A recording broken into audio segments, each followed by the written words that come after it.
예, 3강 들어가기 전에 잠깐 말씀을 드리면은 이 소방안전관리자 시험 준비하시는데 이거 우리 빨리 끝내고 싶잖아요. 그죠? 우리 100점을 다 시험을 목표로 합니다. 근데 우리는 엑기스로 뽑아서 제가 모아놓은 거예요. 이거 합격하실 수 있게 100점을 목표로 하신다면은 더 디테일하게 공부를 하셔야 되겠으나 우리는 이거 합격하면은 자격증 나오는 시험 아닙니까? 그죠? 그래서 거기에 포커스를 맞추고 가셨으면 좋겠습니다. 우리 빨리 끝냅시다 이거. 예, 3편 들어갈게요. 교재 어떻게 준비하면 되냐는 문의들이 있어서 말씀을 드립니다. 요 제 영상 있잖아요. 저의 영상에서 여기 요쪽에 더보기, 요 더보기 요걸 누르시면 여기 교재 판매처가 요쪽에 있어요. 요쪽에 요렇게 있네요. 요쪽에 여기 교보문고부터 해가지고 네이버 스토어까지 이렇게 있고, 그리고 요쪽에 카페 제가 달아놨거든요.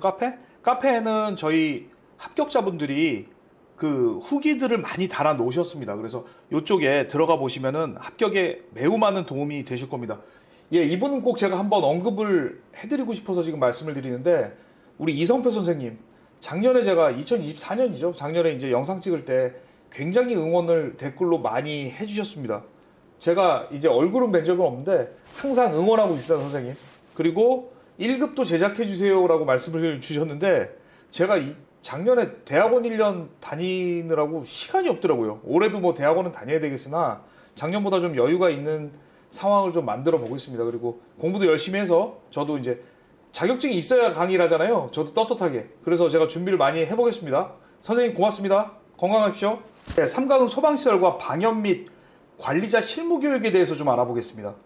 무창층, 이거 무조건 나옵니다. 이거 아셔야 돼. 이거 여기 무창층이란 개구부 면적의 합계가 해당 층의 30분의 1 이하가 되는 층을 말합니다. 이상 아니야, 이하야. 오케이. 그 다음에 사람이 통과해야 되잖아요. 이거 쉽게 부술 수 있어야 되는데, 사람이 통과할 수 있으려면 50cm, 요 지름이, 창의 지름이 50cm 이상이어야 되겠습니까? 이하여야 되겠습니까? 커야 되겠지 더. 50cm 이상의 원을 통과할 수 있을 것, 크기가. 그리고 쉽게 탈출을 해야 되니까 너무 높으면 안 되잖아요. 그래서 1.2m 이내일 것.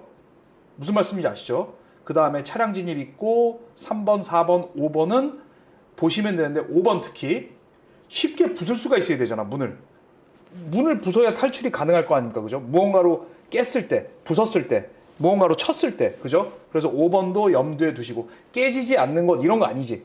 쉽게 부술 수 있는 것, 무창층의 개념입니다. 이 한 장으로 정리했으니까 이거 무조건 나옵니다, 시험에. 오케이.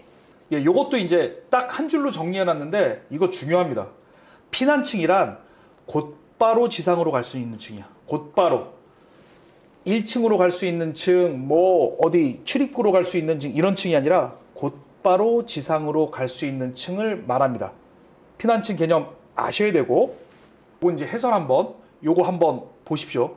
이 진짜 꼼꼼히 암기하셔야 됩니다. 왜냐면 출제 빈도가 이건 무조건 나온다고 보시면 돼요. 그냥 무조건 나온다 보시면 됩니다. 문제 들어가기 전에 제가 하나 뭐 궁금하실 것 같아서 말씀을 드리는데, 이거 시중에 나온 어떤 문제도 소방안전관리자 시험 문제 나오는 문제와 100% 글자 하나 틀리게 일치할 수는 없습니다.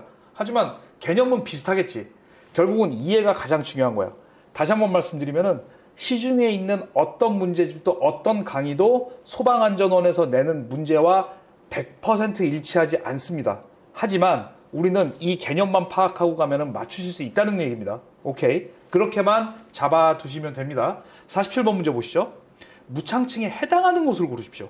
이거 뭡니까? 2번 같은 경우는 이거 당연히 안 되지. 개구부가 없는 층? 말이 안 되죠. 창문이 없는 층, 아이고 창문이 있잖아. 아까 전에 우리 개념 봤을 때. 그럼 결국은 무창층의 개념을 가장 잘 설명한 거는 4번입니다. 지상층 중 개구부의 연면적의 합계가 그 층 바닥 면적의 30분의 1 이하가 되는 층, 이렇게 잡으시면 됩니다. 자, 48번 같은 경우에는 수치를 정확하게 알고 있냐를 묻고 있어요.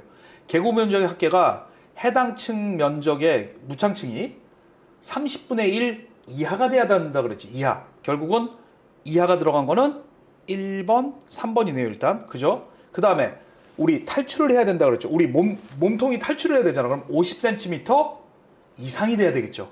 그럼 정답은 3번이 됩니다. 하나 더 추가하면은 이 높이가 창의 높이가 1.2m 이내 이렇게 잡으시면 완벽합니다. 오케이. 자, 또 무창층. 예. 이거 한번 풀어보시죠. 몇 번입니까? 이거 정답. 높이가 1.2m 이내라 그랬죠? 요거 1.2. 1m가 아니지. 1.2라서 정답이 2번이 될 겁니다. 그죠? 나머지 것들은 다 맞는 얘기입니다. 한번 해설도 한번 보시고요. 책에 있으니까. 자, 50번 문제 같은 경우에는 크기에 대한 문제. 이거 무창층 알고 있느냐라는 문제입니다. 50cm 몸통이 통과해야 되는데 사람이 통과해야 되는데 이해하면 되겠습니까? 1번부터 정답이네? 맞지 않는 거 고르는 거잖아요. 그죠? 1번 정답이네요. 그죠? 나머지 것들은 다 맞는 것들입니다. 그죠? 나머지 것들은 체크하고 넘어가시면 되고. 자, 피난층의 정의 나왔습니다. 아까 전에 한 줄로 설명을 드렸는데 바로 우리는 나와야 돼. 곧바로 지상으로 갈 수 있는 층. 요렇게. 오케이. 개념 핵심 포인트 한 번만 체크해 봅시다. 소방안전관리자 실무교육 선임한 날로부터 6개월 이내. 그죠? 혹은 실무교육부터 2년 이내. 강습 실무교육 후 1년 이내에 선임된 경우는 실무교육 받아야 된다는 거지. 이렇게. 그죠? 그리고 화재안전조사 내용 봅시다. 요거 소방서장이 소방 대상물, 관계 지역 또는 관계인에 대하여 쭉 나왔어요. 이렇게 적합하게 관리되는지, 그리고 소방 대상물에 화재 위험이 있는지를 확인하기 위하여 현장 조사, 문서 열람, 보고 요구 등을 하는 활동을 말한다. 예, 요거 알아두셔야 되고, 그죠? 화재 예방 강화지구에 대한 얘기도 나올 수가 있는데, 요것도 시도지사가 화재 발생 우려가 크거나 화재가 발생했을 때 피해가 클 것으로 예상하는 지역에 이렇게 관리를 하는 것이랍니다. 이것도 알아두시고, 화재 예방 안전진단 보시게 되면은 화재가 발생했을 때 사회 경제적으로 피해가 클 것으로 예상되는 소방 대상물에 대하여 위험 요인을 조사하고 그 위험성을 평가하여 개선 대책을 수립하는 것, 이렇게 보시면 되고, 화재 특별조사는 화재 및 재난 예방, 개인의 경우 관계인의 승낙 또는 화재 발생의 우려가 뚜렷할 때 실시한다. 이렇게 잡고 가시면 됩니다. 자, 52번 문제 한번 봅시다. 52번 문제 무조건 나옵니다. 이거 개념을 이해하셔야 되는데 하나하나 잡고 넘어가면은 강습 교육을 받았을 때 선임이 됐어. 이 사람이 선임됐어. 이때. 근데 1년 이내에 선임이 됐으면은 실무 교육을 받은 걸로 봅니까? 예, 봅니다. 그래서 지금 1월 10일 날 강습 교육을 마쳤죠. 근데 1년 이내에 소방안전관리자로 선임이 됐지. 그러면 이걸 강습 교육을 받은 걸로 봅니다. 대신에 2년마다 받아야 되지. 그럼 언제 받으면 되겠습니까? 요거는 사족이야. 요건 뭐 합격하고 요건 사족인데, 여기에서는 2년 후인 2025년 1월 9일 이전에 교육을 받으면 됩니다. 실무 교육을. 2년마다 실무 교육 받기로 돼 있는데, 이거 무슨 말씀인지 아시겠지? 다음 문제 한번 비슷한 것도 볼게요. 자, 2023년 5월 20일 강습교육 후, 강습교육이 중요한 거야. 강습교육. 근데 7월 2일, 이거 사족이라 그랬지. 7월에 합격했어. 축하할 일이지만 우리가 계산할 때는 관계가 없다고. 5월 20일에 합격을 했는데 9월 1일 날 소방안전관리자로 선임이 됐대요. 그러면은 1년 이내에 선임이 됐죠. 그죠? 이 강습교육은 실무교육을 받은 걸로 본다라는 거지. 그러면은 언제입니까? 2025년 5월 20일 이전에 강습교육을 받으면 될까요? 되죠. 2년이니까. 예. 그래서 정답이 2번이 됩니다. 53번도. 여기 해설 내용이 있는데 요거 보시면은 이해가 되실 겁니다. 다음 거. 자, 54번은 요 그 소방안전 교육에 있어서 다른 형태인데, 자, 요거 축하할 일, 요거 지워. 이거 축하할 일이지만 자격에 합격하고, 우리는 그 실무 교육을 받는 날짜를 계산하는 거 아니에요. 그죠? 강습 교육을 받고 1년 이내에 선임이 됐으면은 교육을 받은 걸로 보는데, 요거 같은 경우는, 요 문제 같은 경우는 1년이 넘었네요. 그죠? 그러면 이거 안 받은 거지. 이거 인정을 안 해준다는 얘기입니다. 그럼 몇 개월 이내에 받아야 되냐? 요거 선임된 날로부터 몇 개월? 6개월 이내에 보는 겁니다. 그래서 정답이 2번이 됩니다. 요거 아셔야지. 그럼 아까 전에는 인정을 받은 걸로 된 거야. 1년 이내에 선임이 됐으니. 근데 지금은 1년이 넘었으니 다시 받아야 된다는 얘기입니다. 선임된 날로부터 6개월 이내. 요거 이해되셨지? 됐습니다. 자, 55번 같은 경우에는 화재 특별조사에 대한 얘기인데 요거는 한번 읽어보십시오. 실권자는 소방관서장, 요거 맞고요. 그 다음에 2번 같은 경우에도 맞는 얘기입니다. 그리고 3번도 맞는 얘기인데 4번 같은 경우에는 관계가 없어요. 예, 그래서 4번 같은 경우에 체크하시면 됩니다. 56번 같은 경우에는 답정너로 갑시다. 화재의 피해가 클 것으로 예상되는 소방 대상물에 요거 3번입니다. 예, 요거는 화재 예방 안전 진단이다 라고 알아두십시오. 위험성을 평가하여 개선 대책을 수립하는 거. 피해 규모가 클 것으로 얘기 나오면 뭐야? 바로 화재 예방 안전 진단이다. 이렇게 잡고 가십시오. 57번도 마찬가지입니다. 용어에 대한 이제 정의가 옳은 것을 고르는 건데 소방관서장이 소방 대상물 관계 지역 또는 관계인에 대하여 적합 설치 관리가 잘 이루어지고 있는지, 이거 아까 전에 잠깐 설명드렸는데 뭐라 그랬죠? 위에 거 한번 보십시오. 요거 2번입니다. 화재 안전 조사라고 잡고 가시면 됩니다. 자, 방연물 이거 무조건 또 나옵니다. 이것도. 예. 단독 공동주택에 설치하는 소방시설은 소화기 및 단독 경보형 감지기가 들어갑니다. 그죠? 그리고 방염 대상은 커튼 들어가고 그 다음에 카펫 벽지류인데 2mm 미만의 종이 벽지는 제외하고 카펫 들어가고 요거 들어가고, 그죠? 그리고 전시용 합판, 그러니까 한마디로 여러 사람이 쓰는데 불이 났을 때 크게 피해를 줄 수 있는 것들은 다 방염 처리, 즉 불에 잘 타지 않게 만들라는 얘기입니다. 그죠? 그래서 3번 같은 경우에는 전시용 합판 또는 섬유판, 무대용 합판 이런 거 당연히 방염 처리해야 되고, 안막 등 무대막, 요거 사람들이 많이 모이는데 이거 활활 타오르면 사람들의 피해가 클 거 아닙니까? 전시장이나 공연장에서. 그죠? 그래서 안막 및 무대막 같은 경우에도 당연히 방염 처리를 해야 되고, 체육시설의 스크린 골프장도 마찬가지입니다. 스크린 골프의 스크린도 당연히 방염 처리해야 되고, 섬유 또는 합성 수지류 등을 원료로 하여 제작된 소파, 의자 등, 특히 다중업소, 노유자시설, 의료시설, 숙박시설에는 무조건 하셔야 됩니다. 그리고 하나 더, 이거 노유자시설 그러면 자꾸 뭐냐고 물으시는데, 이거 노유자시설은 노인과 어린이 시설입니다. 노인시설은 노인정, 무슨 요양병원 이런 데고, 어린이입니다. 이거 유치원입니다. 유치원. 그리고 어린이집이겠죠. 노유자시설은 그런 겁니다. 그래서 무조건 방염이 필요하다라고 보시면 되고, 자, 방염 처리의 성능 검사 한번 보시게 되면은 요거 검사기관은 일단은 한국소방산업기술원이라는 곳이 있대요. 여기서 하는데, 선처리 당연히 커튼, 카펫 이런 것들은 합판이나 목재 등은 선처리를 하는데 후처리하는 것들이 있어요. 설치하고 나서 하는 것들, 부피가 큰 것들 있잖아요. 이런 것들은 소방서장이 후처리를 검사합니다. 소방서장이. 이런 것들은 기성품으로 나오는 제품들이고 이거는 살 수가 있는 것들이야. 근데 맞춤형들 있잖아요. 예를 들어서 숙박시설에 있어서 침대를 맞춘다. 그리고 이렇게 큰 자재들, 이런 가구류들을 설치하고 나서 후처리로 검사를 하는 기관은 소방서장이다. 이렇게 아시면 될 거고. 자, 방염 성능은 아무리 강조해도 지나치지 않는데 왜?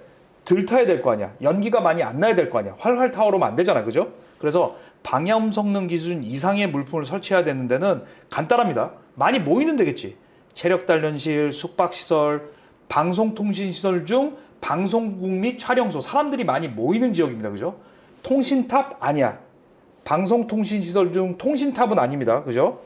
그 다음에 건축물 옥내에 있는 시설로서 집회시설, 문화시설, 종교시설, 운동시설. 예, 수영장은 제외해요. 왜? 물이 많잖아. 예, 그래서 수영장은 제외로 하고, 그 다음에 의료시설 중에 병원들 당연하죠. 요양병원, 정신의료기관 이런 데 다 들어갑니다. 그죠? 4번 같은 경우에 노유자 시설 및 숙박이 가능한 수련시설에 들어간다. 이것도 아셔야 되겠지. 그리고 다중이용업의 영업장, 건축물의 층수가 11층 이상일 것, 고층이라는 얘기죠. 아파트는 제외가 됩니다. 대신에 교육 연구시설 중 합숙소 당연히 들어가겠죠. 요거 이해하셨지? 예, 요 문제로 또 요거는 잡아봅시다. 단독 공동주택에 설치하는 소방시설이 무엇인지 고르십시오. 이거 뭡니까 이거? 4번으로 체크를 하십시오. 요거는. 예, 요건 아셨지? 다음 거. 방염의 주요 목적이 나왔어요. 방염의 주요 목적은 시설을 파손을 막는다? 아, 이거 아닙니다. 연소 확대 및 그렇지. 필요한 시간을 확보하는 겁니다. 왜? 탈출하기 위해서. 시설의 내구도 아니지. 불이 났을 때 사람들이 피난할 시간을 벌어주는 겁니다. 그래서 정답이 2번이 됩니다. 어떠한 상황에서도 화재가 발생하면 그러면은 우리가 소방할 필요 없잖아요. 그죠? 불이 안 날 수가 없으니 만약에 화재가 발생하면은 이건 말이 안 되는 거고 2번이 가장 적절한 정답입니다. 필요한 시간 확보이다. 오케이. 자, 60번 같은 경우에는 두 바리에이션으로 했는데 왜냐면은 예전에 유튜브 찍을 때 누가 질문을 주셔가지고 뭐 이해를 하시라고 한번 제가 두 가지 바리에이션을 했습니다. 규정을 위반하지 않은 것을 고르십시오. 이거 대단히 잘못된 행위죠. 1번. 그죠? 2번 같은 경우에도 훼손하는 행위. 이거 대단히 잘못된 행위죠. 3번 같은 경우에는 규정 위반에 있어서 변경을 했어. 이거 대단히 잘못된 행위죠. 물건을 나르기 위해 계단에 잠시 쌓아놓는 행위. 물건을 쌓아놓는 행위. 이거는 가장 규정을 위반하지 않았다고 보는데 이것도 사실은 잘못된 거죠. 예, 잘못된 거라서 다시 한번 60-1번을 제가 만든 건데 요거 한번 보시게 되면은 제가 요거는 따로 만든 문제입니다. 그래서 소방관청의 일제 단속 시 과태료 및 이전 명령을 내릴 수 있는 경우를 고르시오. 1번 같은 경우에는 이거는 과태료 처분이 아니라 이건 벌금입니다. 벌금. 이것도 벌금이고 3번도 벌금입니다. 이거는 과태료 및 이전 명령 처분을 해놓을 수 있죠. 내가 물건 날르고 있는데 딱 걸렸어. 그랬을 때는 이거 과태료 처분 내립니다. 그리고 얼른 신속하게 옮기십시오. 라고 소방관청의 일제 단속 시에 이런 명령을 내릴 수가 있겠죠. 예, 4번 요렇게 다시 한번 그러니까 이해하시라는 거야. 위에 것들은 있어서는 안 되는 행동들입니다. 1번, 2번, 3번은 이런 것들은 있어서는 안 되는 행동들이야. 4번은 있을 수도 있잖아요. 물건 나르는데. 그럼에도 불구하고 조심하셔야 되는 건 맞지. 요 문제 이해하셨지? 1번, 2번, 3번은 절대로 해서는 안 되는 행동. 4번은 이거는 뭐 우리가 건물에 있어서 물건은 나를 수 있으나 즉시 빨리빨리 옮겨야 되는 것들. 이렇게 이해하시면 될 것 같습니다. 자, 방염 기준으로 우리가 이제 방염 기준 이상의 장식물을 할 필요가 없는 업소 아닌 것은 이렇게 고르는 거네요. 여기서 딱 보셔야 되면은 노유자에서 당연히 있어야 되겠지 이거. 다중 이용업의 영업장 당연하겠죠. 사람 많이 모이니까. 그리고 근린 시설 중에 체력 단련장 이것도 다 마찬가지 아닙니까? 이거 사람 많이 모이는 데잖아. 그러면 당연히 실내 장식물을 설치해야죠. 방염 기준 이상의. 근데 아까 전에 층수가 11층인 건물은 맞아. 근데 층수가 11층인 아파트는 해당 사항이 없다 그랬죠. 그래서 정답이 4번이 됩니다. 62번 문제 보시게 되면은 사람 많이 모이는데 이거 특정 소방 대상물이 아닌 것 고르는 거 아니에요. 방염 대상물을 설치해야 되는. 그러면 1번 보시게 되면 당연히 이거 설치해야죠. 근린생활 중에 체력 단련장. 사람들 많이 모이죠? 그리고 촬영소. 사람들 많이 모이겠지. 합숙소. 당연하지. 근데 도매시장은 해당되지 않습니다. 그래서 정답을 4번으로 체크하시면 되고 자, 방염물품을 설치해야 할 특수장소로 해당되지 않는 것 고르는 겁니다. 그죠? 그러면은 영화관, 사람들 많이 모이지 당연히 설치해야죠. 촬영소 당연히 설치해야지. 아파트 요거 아까 전에 아니라 그랬죠. 종합병원 당연히 들어가죠. 그래서 정답이 3번이 됩니다. 자, 64번 같은 경우에는 우리 또 비슷한 문제야. 사람들 많이 모이는 숙박시설 이거 화재가 났을 때 큰 위험 사람들 인명피해가 많이 날 지역들 아닙니까? 그죠? 1번 같은 경우에 당연히 설치해야 되고 2번 같은 경우에 당연히 설치해야 되고 3번도 마찬가지입니다. 근데 방송통신시설 중 통신탑? 이건 아니지. 이거는 몇 명 통신탑에 사람이 있을 수도 없고 있을 수도 있고 없을 수도 있는 거 아닙니까? 그죠? 그래서 정답은 4번이 됩니다. 자, 65번 문제는 이거 방염이야. 또 방염에 있어서 숙박시설 우리 요거 들어가야 된다 그랬습니까? 맞죠. 요거 들어가야 되고 노유자 시설 들어가야죠. 요양병원 당연히 들어가야지. 그 다음에 합숙소, 교육연구시설 중 합숙소 요것도 들어갑니다. 그러면은 정답이 가나다라 이거 다 들어가야 되네. 그죠? 정답이 4번이 됩니다. 자, 이제 또 방염 들어왔습니다. 요것도 틀린 거 고르네요. 그죠? 1번 같은 경우에는 피난 시간의 확보 맞습니까? 이거 맞습니다. 그러니까 정답이 아니겠네. 창문에 설치하는 커튼류는 방염 대상입니까? 예, 맞습니다.